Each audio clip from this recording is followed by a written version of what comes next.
Ang pelikulang ito ay rated PG. Ito ay nangangailangan ng patnubay at gabay ng magulang para sa mga batang 13 years old at pababa.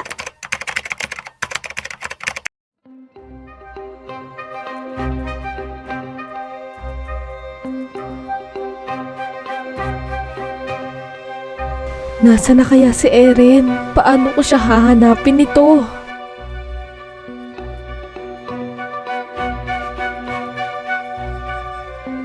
Pare, bakit naka-shades ka? Gabing-gabi na oh.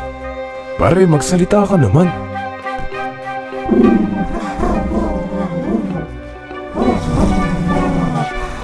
Delikado to mga pare. Lakas ng trip na ito. Tara na nga, iwanan natin siya.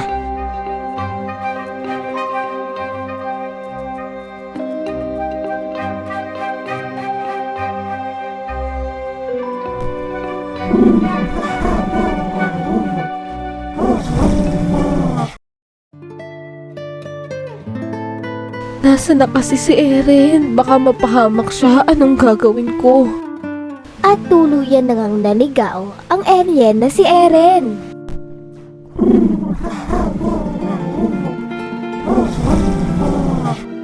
At malalaman din naman kaagad ng daddy ni Tina ang pagkawala ni Eren.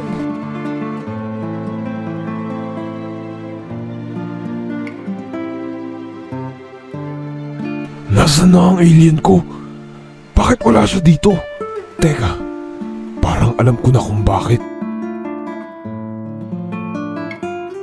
Hello, Daddy. May gusto po akong sabihin sa'yo. Alam ko na. Umuwi ka na at iuwi mo na ang alien dito.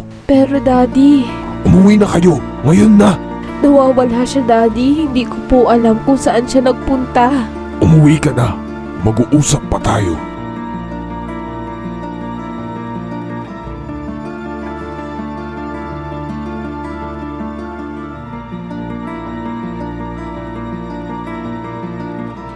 At sinubukan na ngang itrack kung nasaan ang alien na si Eren.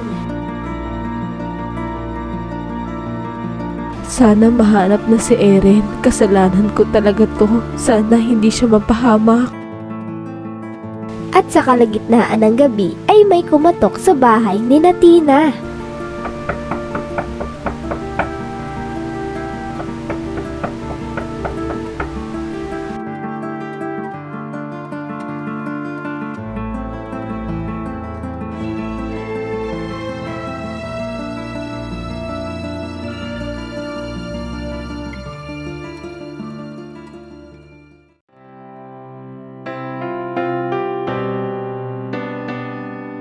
Eren, nakauwi ka mag-isa?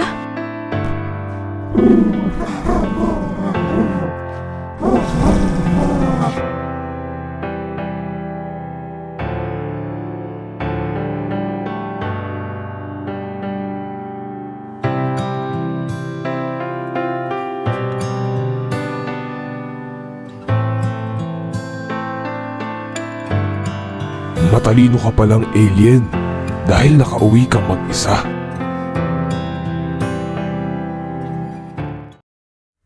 At doon ay muli na ngang ikinulong si Eren sa laboratory. Daddy, baka naman pwedeng hindi mo na ikulong si Eren dito sa laboratory mo. Hindi na naman kasi siya tatakas eh. Tingnan mo nga po, siya na nga po ang kusang bumalik dito eh. Hindi ko siya pwedeng pagkatiwalaan, anak. Malaki ang nakasalalay sa alien na yan. Daddy, alam kong hindi natatakas si Eren dahil magkaibigan kami. Tsaka para hindi naman siya malungkot. Sige, pero wag mo na ulit siya itatakas at gusto kong bantayan mo siya palagi. Salamat po, Daddy. Hindi mo po alam kung gaano ako kasaya ngayon.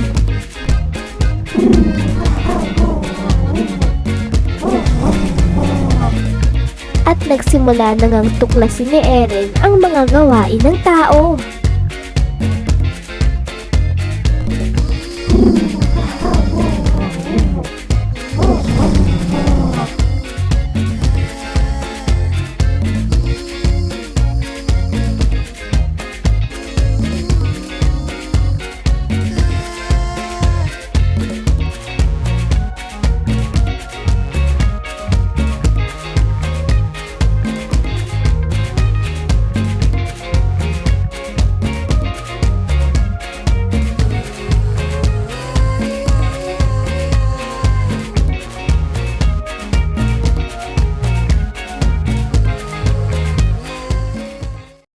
hanggang sa unti-unti nang lalabas ang kapangyarihan ni Eren.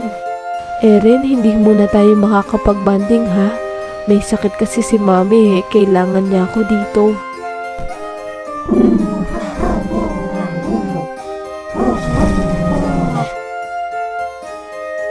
At tuluyan na ngang napagaling ni Eren ang mami ni Tina.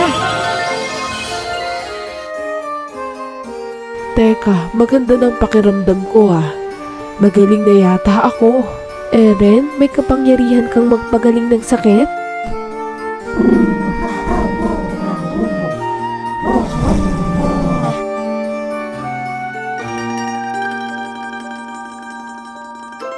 Eren, tulungan mo naman ako maglinis dito ng bahay. Paparating na si Mami at Daddy. Baka pagalitan nila ako pag naabutan nilang madumi tong bahay.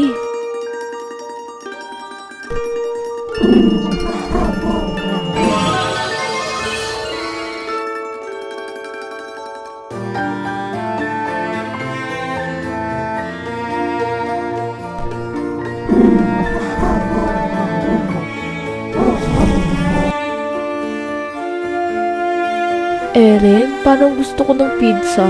Kaso wala akong pera eh.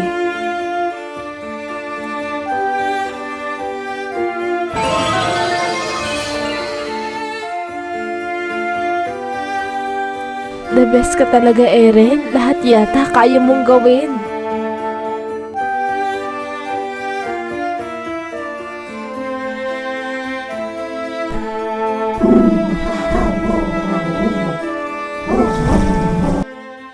At dahil sa taglay na kapangyarihan ni Eren ay unti-unti itong inaabuso ni Tina. Eren, gusto ko ng maraming pera para mabili ko lahat ng gusto ko.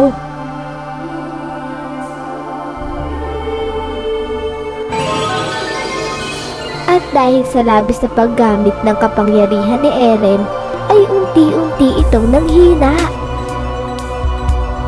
Eren, anong nangyari sa'yo?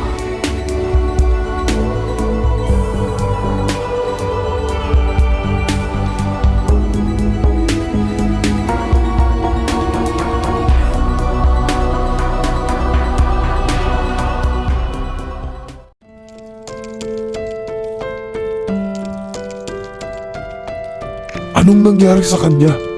Bakit nangihina siya? Inabuso ko po kasi ang kapangyarihan ni Eren, Daddy. Hindi ko naman po alam na magiging rason yun para manghina siya.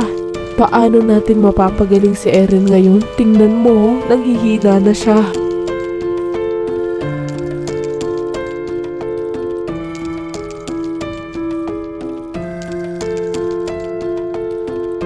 At dahil doon ay napilitan ng daddy ni Tina na humingi ng tulong sa kapwa niya scientist. Sino po sina Mami at bakit pinapasok sila ni Daddy sa laboratory? Nandito sila para tulungan ng daddy mo na pagalingin si Eren.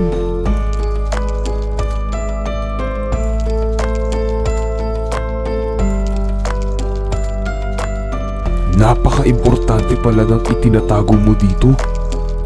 Matagal ko na siyang pinag-aaralan at siya ang susi para sumikat ako.